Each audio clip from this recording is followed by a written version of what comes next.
Iran Israel जंग से दुनिया में गैस की जो किल्लत है वो देखने को मिल रही है। भारत में भी ये संकट हावी होता जा रहा है। मुंबई, दिल्ली से लेकर पुणे तक जो कई शहर हैं वहां पर एलपीजी के सिलेंडर महंगे दामों पर बिकते हुए नजर आ रहे हैं।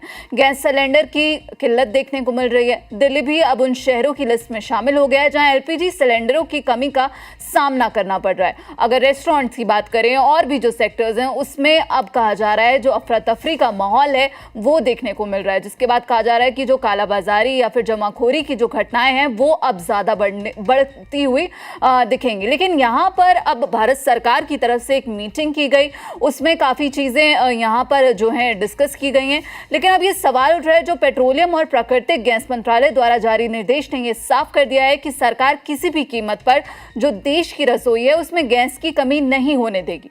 मोदी सरकार ने देश में आवश्यक वस्तु अधिनियम ईसीए लागू कर दिया है। ये है क्या और इसका क्या असर देखने को मिलेगा, इसके साथ जानकारी के लिए हमारे साथ जुड़े हैं इकोनॉमिस्ट, उनसे बात करेंगे। आकाश जिंदल जी, आपका बहुत बहुत स्वागत है। सर, मेरा सवाल है कि आखिर ईसीए क्या है और अब इसका क्या असर देखने को मिलेगा?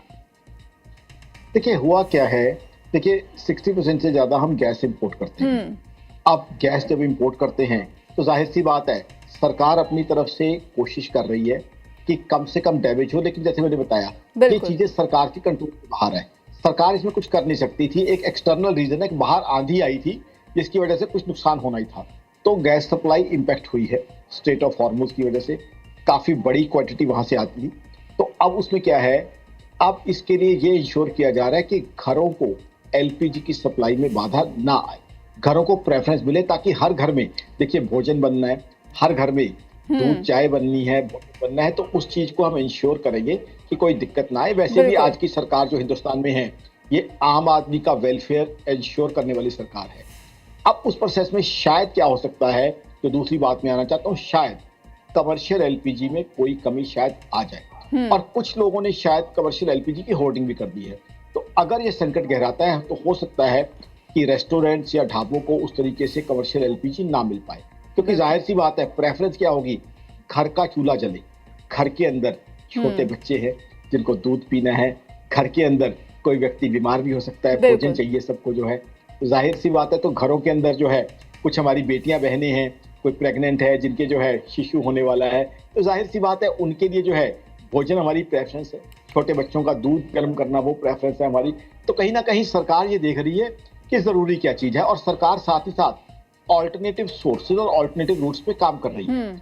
मैं खुद जो है सरकार के कई जो है प्रतिनिधियों के साथ तमाम चैनल्स पे शो करता हूं, तो वहां मुझे यही बात हो रही है, उनसे मिलता भी हूं, जब चाय पीता हूं उनके साथ, तो बताते हैं कि बहुत तरह के एफर्ट किए जा रहे हैं और बहुत से और सोर्सेज भी हैं। लेकिन इस एफर्ट्स के अंदर क्या है, थोड़ा कॉस्ट भी लग सकती है, साथ साथ समय भी लग सकता है, क्योंकि अब जो नए रूट्स होंगे वो थोड़े लंबे होंगे और कॉस्टली भी होंगे।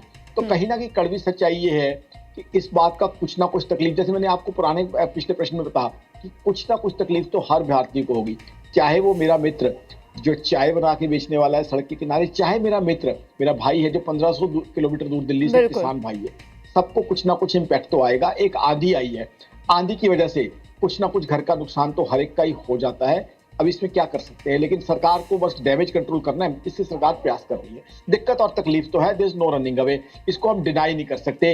सच्चाई, कड़वी सच्चाई से आंखें बंद करके हम क्या करेंगे? जो कड़वी सच्चाई है, जो बाहर आंधी आई है, उसको तो देखना और रिकॉग्नाइज करना पड़ेगा, और उसकी वजह से कुछ ना कुछ तकलीफ का सामना भी सबको करना पड़ेगा। There is no running away from that. बिल्कुल, तो यहाँ पर आपने समझा कि जो स्थिति है, जो संकट है, उसका असर अब देखने को मिल रहा है, क्योंकि भारत जो है अपनी ऊर्जा ज़रूरतों के लिए काफ़ी हद तक आयात पर निर्भर है। और स्ट्रेट ऑफ हॉर्मुज में अभी यहाँ पर जो है ईरान ने चेतावनी दे रखी है कि वो वहाँ से कोई भी तेल टैंकर जाने नहीं देगा।